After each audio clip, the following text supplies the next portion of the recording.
कोलोसियों की पत्री 1 का 26 और 27। कोलोसियंस चैप्टर 1 वर्स 26 एंड 27। कोलोसी 1 का 26 और 27। अर्थात उस भेद को जो समयों और पीढ़ियों से गुप्त रहा, परंतु अब उसके उन पवित्र लोगों पर प्रकट हुआ है जिन पर परमेश्वर ने प्रकट करना चाहा, कि उन्हें ज्ञात हो कि अन्य जातियों में उस भेद की महिमा का मूल्य क्या है, और वह ये है कि मसीह जो महिमा की आशा है तुम में रहता है। प्रार्थना करें। प्यारे प्रभु, तेरा वचन सही तरीके से समझने के लिए पवित्र आत्मा एक एक को मदद कर। वचन समझने में रुकावट डालने का कोई भी शक्ति किसी का मन को बांध कर रखा है तो यीशु मसीह के नाम से मैं आज्ञा देता हूं, उन मनों को छोड़ दे। यीशु मसीह के नाम से मैं आजाद कर देता हूं। प्रभु एक एक को तेरा वचन समझने के लिए फसल दे, यीशु के नाम, आमीन। कल शाम को मैंने आपको समझाया कि वचन का बीज या वचन आपके अंदर वास करता है। मरियम के अंदर स्वर्ग से आत्मा के द्वारा वचन का बीज आया, और जब 9 महीना पूरा हुआ मनुष्य के रूप में देहधारी हुआ। लेकिन हमारे अंदर वचन का बीज आया, वो 9 महीने के बाद बाहर जाने का नहीं, बल्कि हम सबको उनके समान बनाने का है। ये बात मैं कल आपको बताया था। हम अरे को उनके समान बनाने का परमेश्वर का योजना है। उसी बात को लेकर इधर में पौलुस लिख रहा है, दोबारा पढ़िएगा। अर्थात उस भेद को जो समयों और पीढ़ियों से गुप्त रहा, परंतु अब उसके उन पवित्र लोगों पर प्रकट हुआ है जिन पर परमेश्वर ने प्रकट करना चाहा। कि एक भेद समयों और पीढ़ियों में गुप्त रहा है, अभी परमेश्वर प्रकट कर रहा है। कि उन्हें ज्ञात हो कि अन्य जातियों में उस भेद की महिमा का मूल्य क्या है। अन्य जातियों में, हमको अन्य जाति बोलने का, इस्राएल छोड़कर बाकी जितने लोग रहता है उनको सबको अन्य जाति कहा जाता है। अन्य जातियों में वो भेद की महिमा का मूल्य क्या है, अच्छी तरह समझने की कोशिश करना। उस भेद का महिमा का मूल्य क्या है? और ये है कि मसीह जो महिमा की आशा है तुम में रहता है। मसीह जो महिमा की आशा है तुम में रहता है। जो भेद क्या है?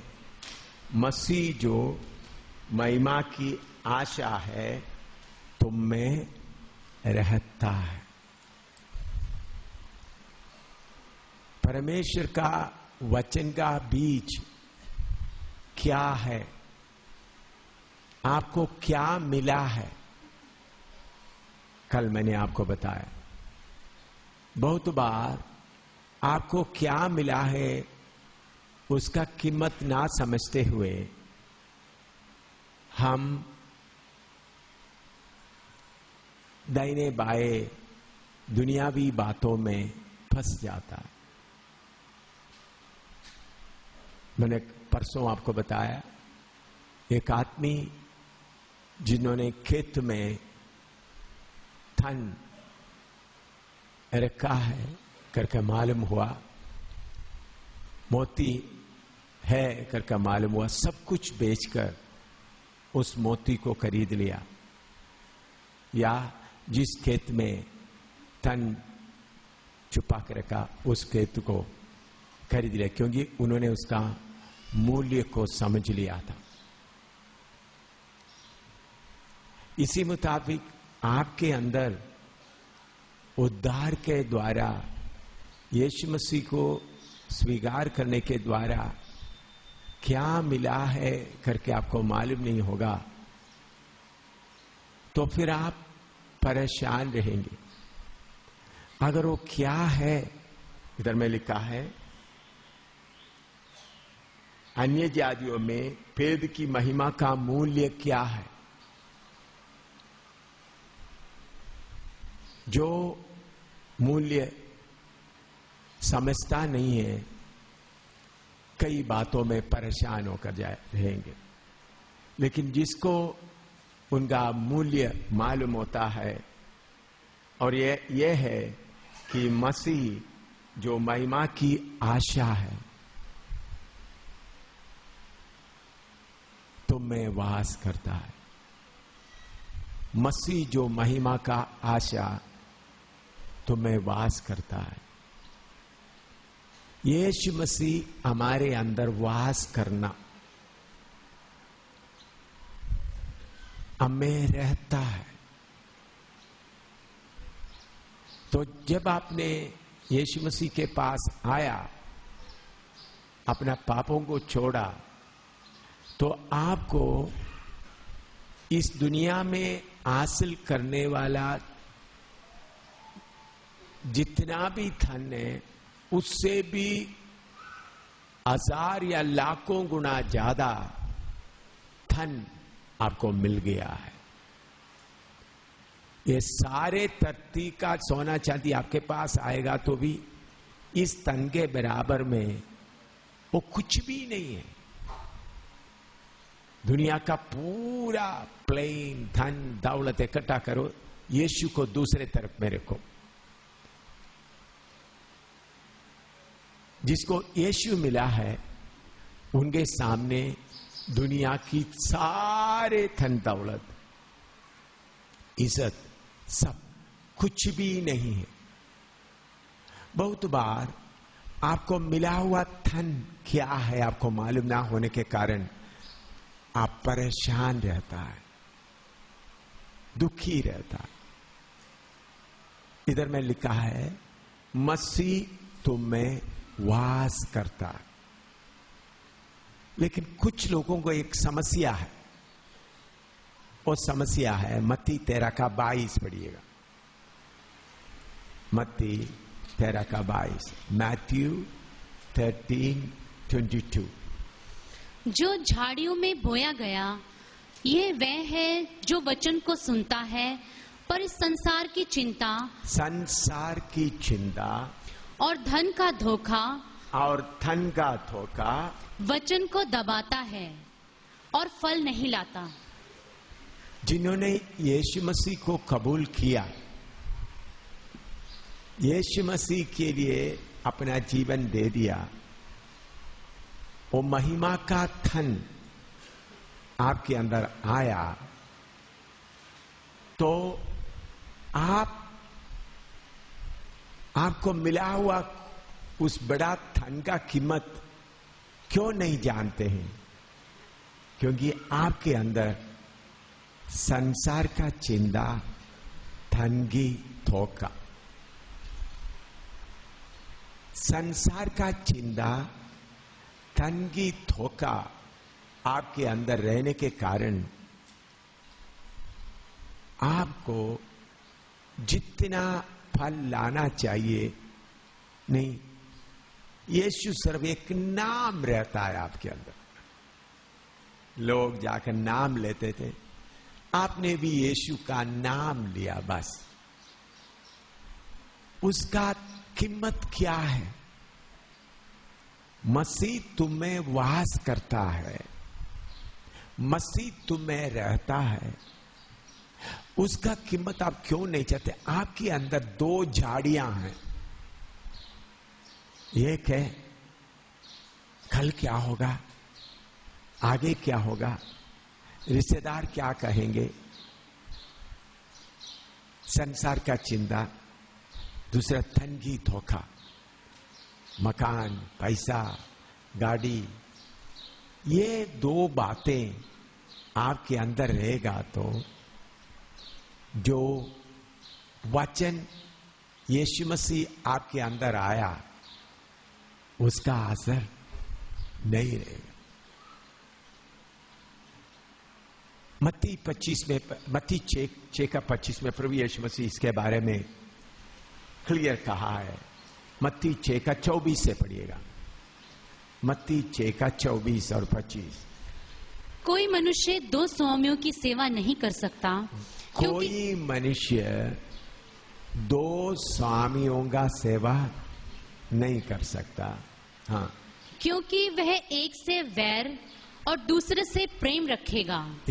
वो एक से वैर और दूसरे से प्रेम रखेगा। हाँ, या एक से मिला रहेगा, एक से मिला रहेगा और दूसरे को तुच्छ जानेगा। दूसरे को तुच्छ जानेगा। तुम परमेश्वर और धन दोनों की सेवा नहीं कर सकते। तुम परमेश्वर और धन के दोनों की सेवा नहीं कर सकते।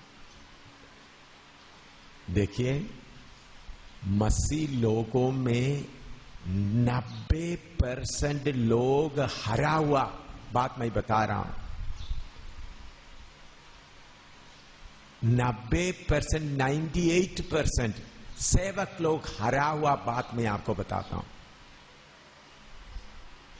98, 99 बोलना चाहिए। 99% विश्वासी लोग और सेवक लोग हरा हुआ, बात मैं कर रहा हूं। बहुत तेरा लोगों के मन में ऐसा रहता है, यीशु मसीह के पीछे चलेगा तो धन भी मिल जाएगा। उसके लिए एक वचन भी पढ़िएगा, पहला तिमोथी 6 का 5 थोड़ा पढ़िएगा, 5 और 6। और उन मनुष्यों में व्यर्थ रगड़े झगड़े उत्पन्न होते हैं, जिनकी बुद्धि बिगड़ गई है और वे सत्य से विहीन हो गए हैं, सत्य से विपरीत हो गए हैं, जो समझते हैं कि भक्ति कमाई का द्वार है। अच्छी तरह समझना, भक्ति कमाई का द्वार है। वो समझते हैं भक्ति कमाई का द्वार है। हाँ, पर संतोष सहित भक्ति। ठीक है। आजकल सेवक लोगों में, विश्वासी लोगों में 99% लोग हार गया। आप उनको स्वर्ग में नहीं देखोगे, उन पास्टरों को आप स्वर्ग में नहीं देखोगे, उन विश्वासियों को आप स्वर्ग में नहीं देखोगे। उन लोगों के मन में ऐसा बैठा है, यीशु के पीछे ठीक चलेगा तो हमारा धन दौलत भी मिल जाएगा। यह है नरक का उपदेश। इसलिए हमारा एक सेवक को मैंने बोला, जब तक मैं नहीं बोलेगा तुम सेवा नहीं करें। मीटिंगों में उनको प्रार्थना करने के लिए भी अनुमति नहीं है। मैंने जॉन को बोला, उस सेवक इस मीटिंग में प्रार्थना तक नहीं करेंगे। जब तक वो सेवक ठीक नहीं हुआ तब तक मुझे मालूम नहीं होगा, प्रार्थना तक नहीं करेंगे। क्योंकि उस सेवक के द्वारा हमारा कलीसिया को खाने के लिए शैतान मुंह खोला, जो अमेरिका को बर्बाद कर दिया। मैंने बोला, मसीह में 99% सेवकों को और विश्वासियों को खत्म कर दिया। दिल्ली में भी आप देख सकता है। अगर आपका मन में ऐसा एक विचार है, मैं अच्छी तरह प्रार्थना करेगा तो मुझे अच्छा नौकरी मिलेगा। भाई तुम गया, तुम स्वर्ग में नहीं आएंगे। तुम तत्ता घर समान बोलते नहीं होगा।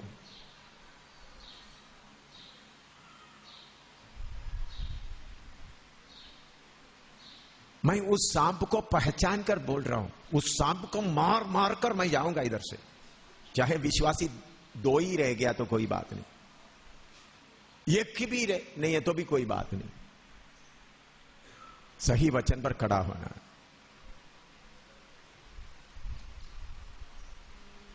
बहुत तेरा विश्वासी सोचते हैं भक्ति करने से धन भी मिल जाएगा। दोबारा पढ़ो 5। और उन मनुष्यों में व्यर्थ रगड़े झगड़े उत्पन्न होते हैं जिनकी बुद्धि बिगड़ गई है। बुद्धि बिगड़ गई है और वे सत्य से विहीन हो गए हैं। सत्य का क्या हो गया है? सत्य से विपरीत हो गए। वो क्या है? सत्य से विहीन हो गए, या विहीन हो गया का मतलब क्या है? विपरीत, अलग हो गए, सत्य से अलग हो गए, विहीन हो गए। हाँ, जो समझते हैं कि भक्ति कमाई का द्वार है। भक्ति कमाई का द्वार।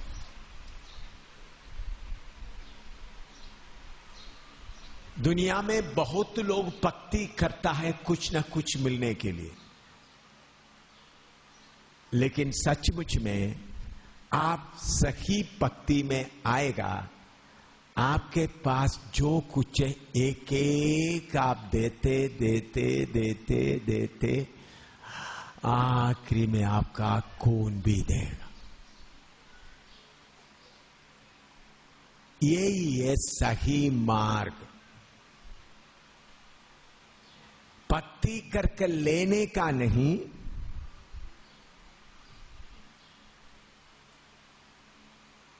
यीशु मसीह मेरे लिए अपना प्राण दिया। पहला यूहन्ना 3:16 पढ़िएगा। पहला यूहन्ना 3:16। पहला यूहन्ना 3:16। हमने प्रेम इसी से जाना, हमने प्रेम इसी से जाना कि उसने हमारे लिए अपने प्राण दे दिए। उन्होंने हमारे लिए अपना प्राण दे दिया, और हमें भी भाइयों के लिए प्राण देना चाहिए। तो आपको भी क्या करना है? असली मार्ग कौन सा है? बोलो। भक्ति के द्वारा तन इकट्ठा करना है या भक्ति के द्वारा प्राण देना है? कौन सा है सही मार्ग? प्राण तक देना है। आपके अंदर मसीह का बीज क्यों नहीं बढ़ रहा है? आपके अंदर आया हुआ मसीह का वचन क्यों नहीं बढ़ रहा? मैं जब ऑफिसर का नौकरी करता था, हमको प्रमोशन मिल गया, कुछ अरियर्स, ज्यादा पैसा आ गया। तो उस वक्त मैं सेवक नहीं था। मेरे मन में ऐसा एक सेवक को ये पैसा देंगे, एकदम मेरे अंदर में बोले इतना पैसा वो सेवक को देगा था, वो क्या करेगा? मेरे मन में क्या आया, इतना पैसा इकट्ठा, बहुत ज्यादा पैसा था। मेरा पत्नी तक भी मालूम नहीं कितना पैसा था। मैंने पत्नी से पूछा, नहीं, बोलता नहीं, ऐसा बात है, मैं पत्नी को सुनने भी नहीं देता। मेरे मन में इतना पैसा वो सेवक को देगा तो वो सेवक इसे लेकर क्या करेगा? मुझे मालूम हो गया वो मेरे अंदर का शारीरिकता, फ्लश बोल रहा है एकदम। हमारा ऑफिसर लोगों का अकाउंट वगैरह हेड क्लर्क रखता है। मैंने एकदम हेड क्लर्क सुबेदार दास सरदार जी को बुला लिया। मैंने बोला मेरा चेकबुक लेके आओ। उन्होंने चेकबुक लेके आए। जितना मैं देना चाहा उसे 4-5 हजार ज्यादा चेक लिख दिया। संज्ञा कितना मैं आपको बताना नहीं चाहता हूं, काफी ऊंचा संज्ञा था। जितना मैं देना चाहा, मुझे अंदर में इतना पैसा वो पास्टर को देगा तो वो क्या करेगा इतना पैसा इकट्ठा करके जमीन के अंदर क्या क्या खरीदेगा।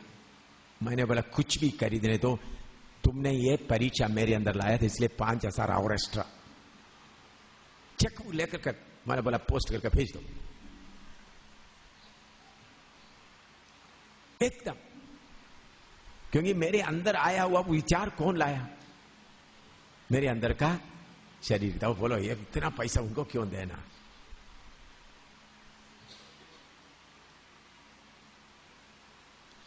ऐसा आपके अंदर मिला हुआ उस वचन कितना कीमती है, ये बात समझते हुए धन की धोखा से, संसार का चिंता से जो बेचकर रहता है उनके अंदर ही वचन बढ़ेगा। आपके अंदर धन की धोखा और संसार का चिंता होगा तो वो कभी वचन बढ़ेगा ना। आप सुखा सुखा जीवन बिताएंगे। 1 साल या 1.5 साल पहले मैं आंध्रा में गया। एक पास्टर के घर में गए। मेरे पास 1,06,000 रुपया था। 6,000 रुपया उस वक्त मेरे साथ में था। 1 लाख मैं जिधर मैं रहता था उधर मैं ब्रीफ केस में रखा था। जिस पास्टर के घर में गया वो पास्टर 500 रुपया मेरे जेब में डाल दिए। तो पवित्र आत्मा मुझे बोला तुम्हारे पास का 1 लाख है ना, इनको दे देना। मैंने पास्टर को बोला आपका बेटे को मेरे साथ भेज दो। मैं खबर में 1 लाख पा करके बोले ये आपका पापा को ले जाकर देना। मुझे हैदराबाद से फिर जम्मू तक आना है, मेरे साथ टीम है और सेवा है। मुझे 1 मिनट भी सोचने का ही मौका नहीं हुआ। प्रभु ने बोला 1 लाख रुपये तो दे दो। वो पास्टर भी सोचे होगी कितना इतना पैसा एकदम। उन्होंने 500 रुपया मेरे जेब में डाला। मैं ऐसा शेड था, शेड के ऊपर डाला। ऐसा क्यों कर सका? मेरे बारे में कुछ ना सोचते हुए। मेरे साथ टीम है, टीम को खाना खाना है, काफी लोग उधर से इधर तक आना है। होटल जिसमें हम रहते हैं लॉज में था, उधर का भी पैसा देना है। मुझे कोई चिंता नहीं हुआ क्योंकि मेरे साथ कौन रह रहा है? कौन रह रहा है? वचन। वो वचन कौन है? वचन मेरे अंदर रह रहा है तो मुझे किसका चिंता करना है?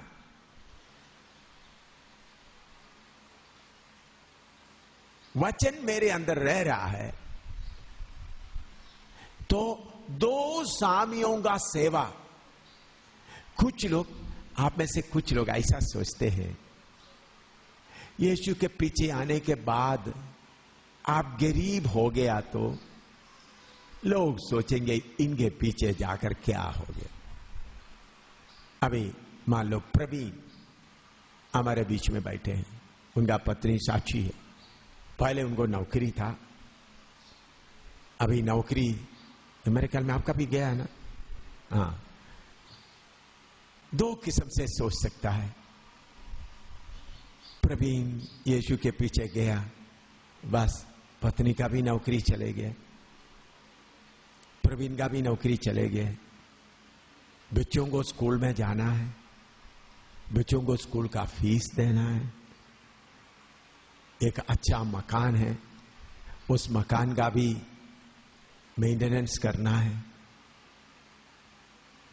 तो प्रवीण के पास में ये नौकरी चले जाता है तो फिर यीशु के पीछे जाकर क्या हुआ?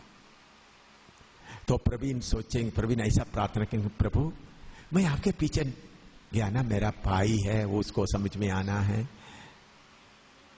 मेरा पापा है, वो भी विश्वास में आना है, तो प्रभु मुझे अच्छा नौकरी मिल जाए, मेरा पत्नी को भी अच्छा नौकरी मिल जाए, हम अच्छी तरह से कार वगैरह घूमे, मेरा बेटी को भी एक कार खरीद कर दिया। तो देखो यीशु के पीछे आया कितना। उस तरफ दूसरा लोग बोले जो यीशु के पीछे चल रहा है, तुम्हारे पास कौन सा कार है? मेरे पास फॉरेन का नंबर 1 कार है, तुम्हारा मकान से अच्छा मकान मेरे पास। देखो यीशु के पीछे निकल गया, नौकरी भी चले गए, भाई भी, फिर उसके बाद खर्चा होने लगा, बाद में मकान भी बेचना पड़ा। मकान भी बेचकर खर्चा उतरता था। को एक छोटा कमरे में भाई प्रवीण और उनका पत्नी और दोनों बच्चे, स्कूल जाने वाला बच्चे, चारपाई भी नहीं, कुछ नीचे लेट रहा है। गैस स्टोव का भी कोई इंतजाम नहीं है, इसलिए मिट्टी का तेल का एक बकर 3 टाइम खाना नहीं खा रहा है, 1 टाइम आधा आधा खाना खा रहा है। तो पंजाबी बाग का लोग बोलेंगे बस यीशु के पीछे गए तो इनका सब बर्बाद हो गया। लेकिन जो लोग सचमुच में उनका चेहरा देखेगा, वो बोलेगा देखो नौकरी भी गया फिर भी उदास नहीं हुआ, मकान भी बेच दिया फिर भी उदास नहीं हुआ, नीचे लेटे देखो प्रवीण और साक्षी का चेहरा देखो चमक रहा है, 1 टाइम भी खाना ही हो रहा है। तो इसका मतलब इनके पास कुछ है जो हमारे पास नहीं है। ऐसा गवाही हो सकता है, नहीं हो सकता? आप बोलिएगा। नहीं साहब, हमको ऐसा ना होने दा। यीशु बड़े ना बड़े, हमको दुनिया में ठीक रहना है।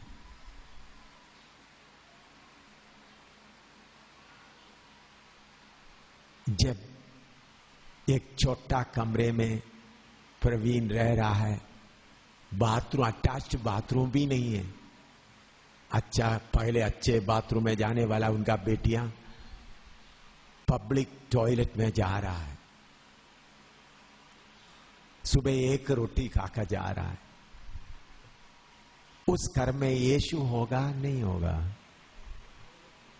बोलो। यीशु होगा तो उनका चेहरा कैसा होगा?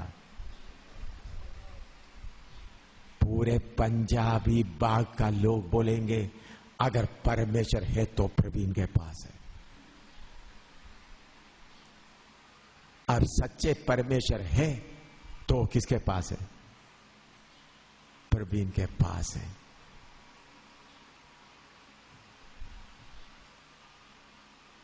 पैसा, अपना मकान रहकर सब कुछ हो सकता है, लेकिन प्रभु वास करने का हालात। आप लोगों को यह वचन अच्छा नहीं लगते तो दोपहर को आप चले जाएं। ये भीड़ बहुत ज्यादा है, दिल्ली के लिए 30-40 लोग होने से काफी है, इतना भीड़ से कुछ नहीं होने का है।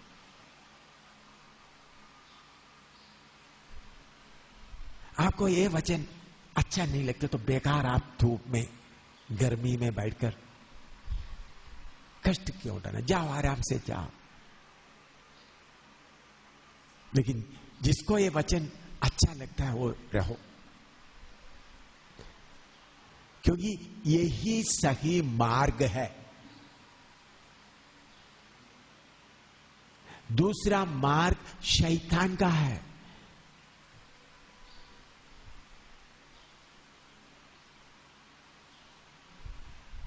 जिन्होंने असली मार्ग को, भक्ति का मार्ग को किसके लिए बदल डाला है? कमाई का मार्ग में। भक्ति का मार्ग को कमाई के मार्ग में बदल डाला।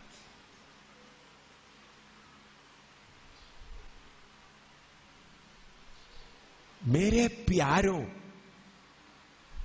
अगर यीशु जो वचन आपके अंदर है, अगर आप उसको बढ़ने देगा तो बाकी किसी बात का आप चिंता करने का जरूरत है ही नहीं।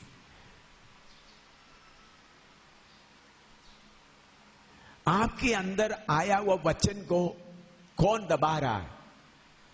धन का धोखा, संसार का चिंता। क्यों वो थोक रहा है? आपके अंदर आया हुआ वचन कौन है करके आपको अभी तक मालूम नहीं।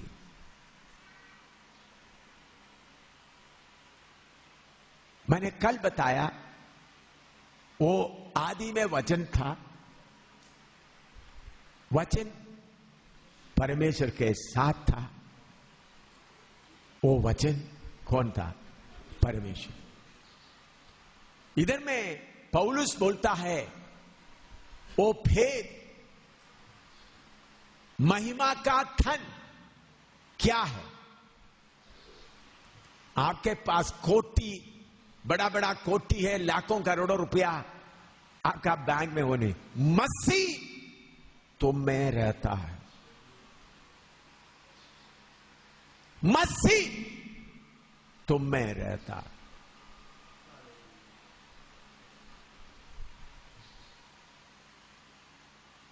इससे बढ़कर कोई आशीष है ही नहीं। लेकिन आप लोग क्या है? सुअर की तरह। मैं आपको नाम सुअर ही बताऊंगा। सुअर, इधर में बैठे हुए में आधा से ज्यादा सुअर है। आधा से नहीं, 80-90% सुअर है। 2-3 कबूतर होगा, ज्यादा कबूतर नहीं है इधर। मैं साफ बोलता हूं, अगर आप कबूतर होता, दिल्ली अभी ऊपर नीचे हिलना था। आप में से बहुत तेरा लोग जेल में हो जाना था। आप लोगों का बहुत तेरा मकान जला जाना था। अगर आप कबूतर होते दिल्ली, आप में से बहुत तेरा लोग किधर होना था? जेल में होना था। अभी भी सुअर सुअर सुअर सुअर सुअर है। आपका गुस्सा आएगा, गुस्सा होकर चले जाएगा तो कोई बात नहीं, आप गुस्सा होकर निकल जाओ। कुछ कबूतर, 1-2 कबूतर काफी है। मुझे आपको आदत है, मैंने दिल्ली का लोगों को, हिंदुस्तान को यीशु को दिखाना है। हिंदुस्तान को इमानुएल को दिखाना है।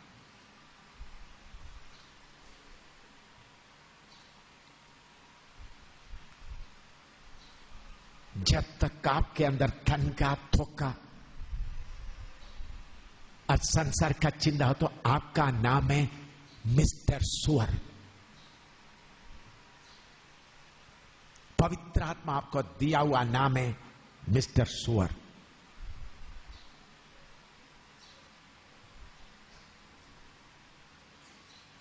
आप बोलेंगे, आप बैठकर हमको गाली देता है,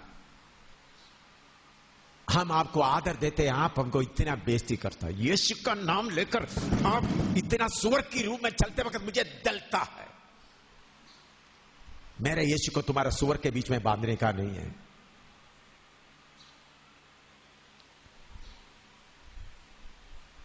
आप यीशु को कबूल किया, वचन सुनने के बाद भी धन का धोखा, संसार का इच्छा से तुम निकलता नहीं है। धन का धोखा, संसार का चिंता से निकलता नहीं।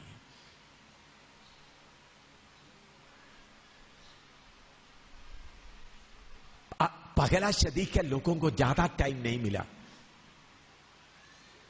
1 साल के अंदर ही यरूशलेम को उल्टा पुल्टा कर दिया उन लोग। उस वक्त बाइबल क्लास लेने के लिए कोई नहीं था। उनको बर्तन मांजने वाला, खाना बांटने वाला स्टीफनस, वो पहला शहीद हो गया।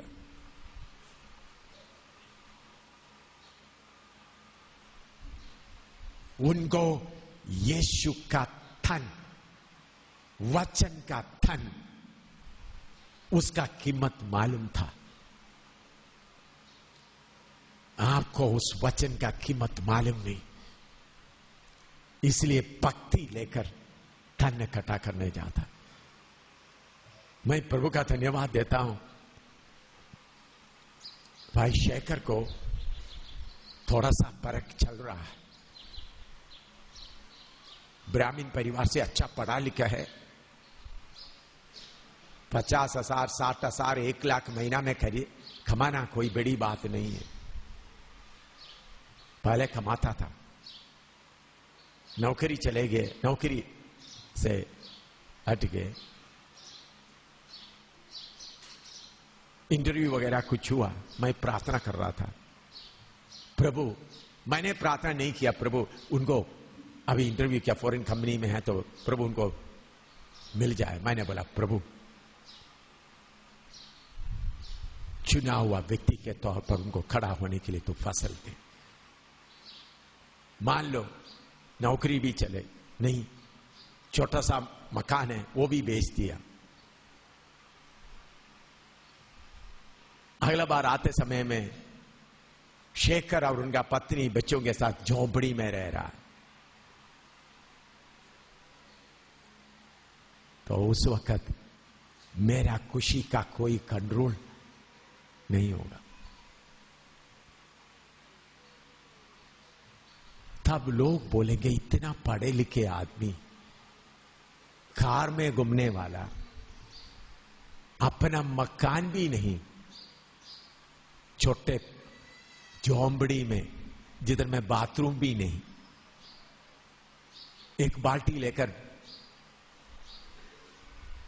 शेखर पब्लिक टैप में खड़ा है पानी इकट्ठा करने के लिए। उनका पत्नी पब्लिक टैप के पास आकर बर्तन मांज रहा है। टॉयलेट नहीं है, जा रहा है एक डब्बा में पानी लेकर कहीं बाहर टॉयलेट के लिए जा रहा है। तब भी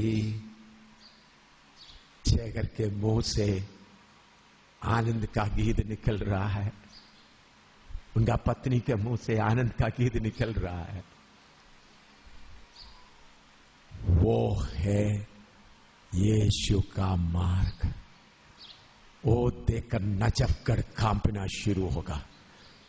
नजफगढ़ बोलेगा, शेखर के अंदर यीशु है।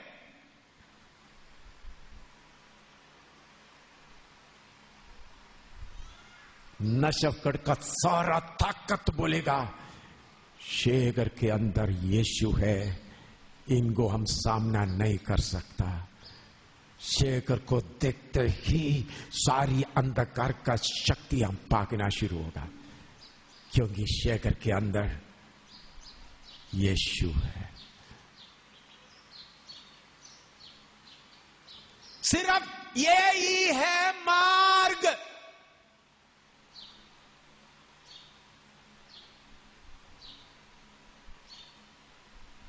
आपको अच्छा लगे ना लगे, ये मार्ग जिसको पसंद है प्रार्थना शुरू करो। ये मार्ग जिसको पसंद है प्रार्थना शुरू करो।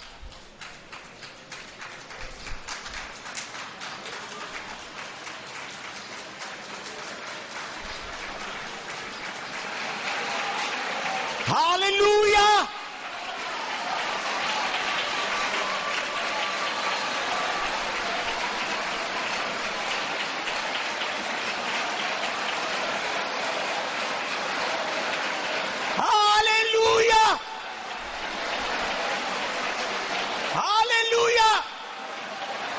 शेखर ऐसा रहता है तो, प्रवीण ऐसा रहता है तो लोग बोलेंगे, इनके अंदर महिमा का धन यीशु वास करता है, यीशु इनके अंदर रहता है, इसलिए उनको कोई चिंता नहीं, इसलिए वो परेशान नहीं, इसलिए वो दुखी नहीं है, क्योंकि जो मिलने का है सबसे ज्यादा धन यीशु इनको मिल गया है। मेरे प्यारों, मैं आपको सही दूत दे रहा हूं, जो स्वर्ग से आया हुआ सही वचन आपको दे रहा हूं, जिसमें कोई मिलावट नहीं है। अगर ये वचन आप खाएगा, फिर आपके बराबर दिल्ली में और कोई नहीं होगा, हिंदुस्तान में और कोई नहीं होगा।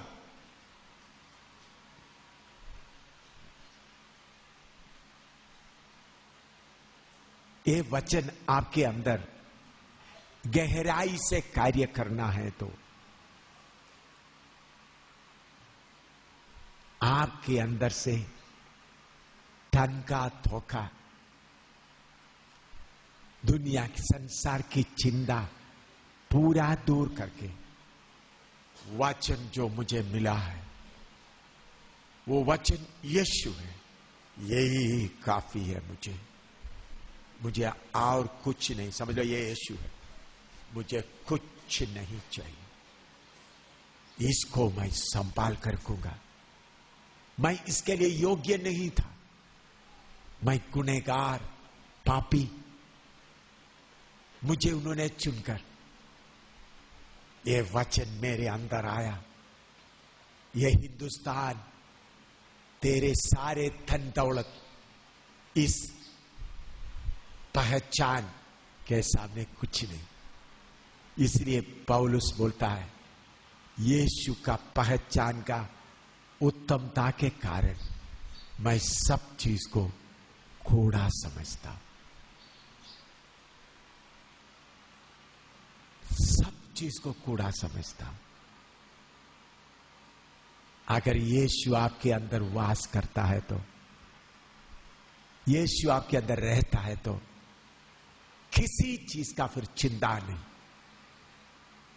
खाने के बारे में, कपड़े के बारे में, बच्चों के फीस के बारे में, बच्चों के कपड़े के बारे में, बरादरी क्या बोलेगा, चिंता नहीं रहे। प्रभु आप मुझ में वास कर रहा है, यही काफी है, और कुछ मुझे नहीं चाहिए। आप मुझ में वास कर रहा है।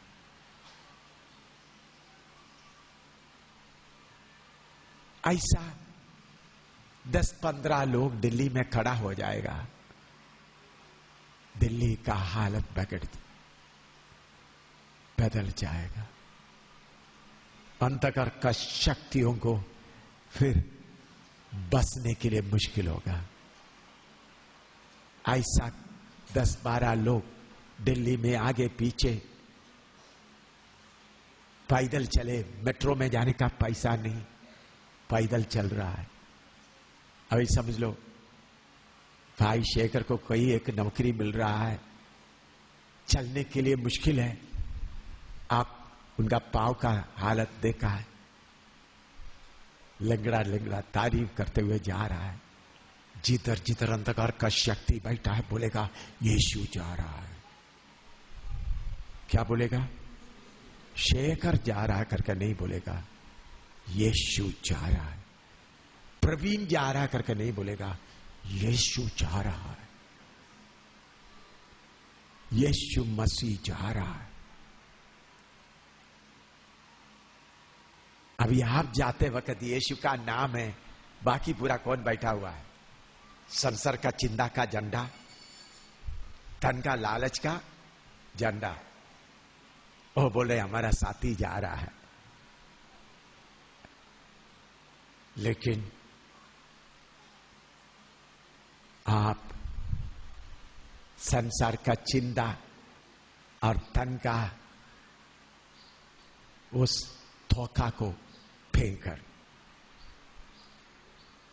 पवित्र लोगों के सामने ये सब फेंकने का चीज है, कूड़ा है, गार्बेज है, ये इकट्ठा करने वाला चीज नहीं,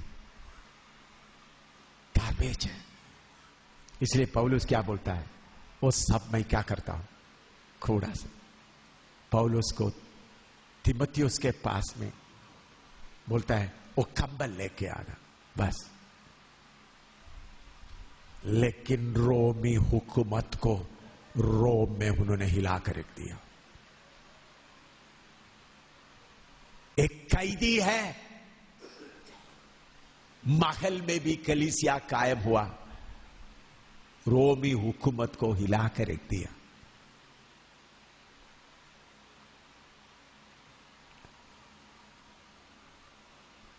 राजा फेलिक्स आया,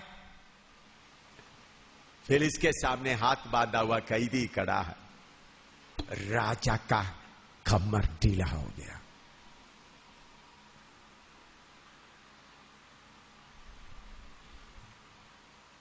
फेलिक्स राजा का कमर ढीला हो गए। किसके सामने? पौलुस जो कैदी हाथ में कड़ी लगाकर, हाथ कड़ी लगाकर खड़ा है, वो बोलते ये बंधन छोड़कर, ए राजा तुम भी मेरे जैसा होना मैं चाहता हूं। यीशु का कीमत आपको मालूम है? मैं क्यों 16 बार मार खाया, मैं कितने बार जेल गया, अभी भी केस चल रहा है सेशन कोर्ट में। ये 17 तारीख को मैं हाजिर होना, मैंने बोला ये 17 तारीख मुझे दिल्ली में है, तो मैंने वकील हाजिर होंगे करके बोलकर एप्लीकेशन देकर आया, नहीं तो 17 तारीख को मैं हाजिर होना है। किसके लिए? इतना मार क्यों खाया?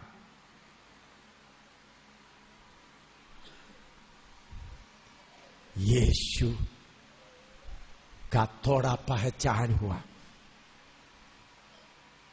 इसलिए दिल्ली में रहने वालों, नाम के वास्ते चलने वालों, प्लीज, दूसरा बहुत कलीसिया है, जाइएगा, उधर दूसरा यीशु बैठा है, आपको आशीष मिलेगा, बीमारी दूर होगा, मकान शकान मिल जाएगा, नौकरी मिलेगा, अच्छा रहेगा, कोई मुश्किल नहीं होगा। इधर में वही आए, यीशु के लिए सब कुछ छोड़ने के लिए जिसको तैयारी है। मुझे सिर्फ यीशु ही चाहिए, मुझे यीशु ही चाहिए, मुझे और कुछ नहीं चाहिए। यीशु क्या है करके मुझे मालूम हो गया, इसलिए मेरे दिल के अंदर का सारे कांडों को, झाड़ियों को मैं उखाड़ कर फेंकता हूं। मेरे अंदर यीशु वास करे।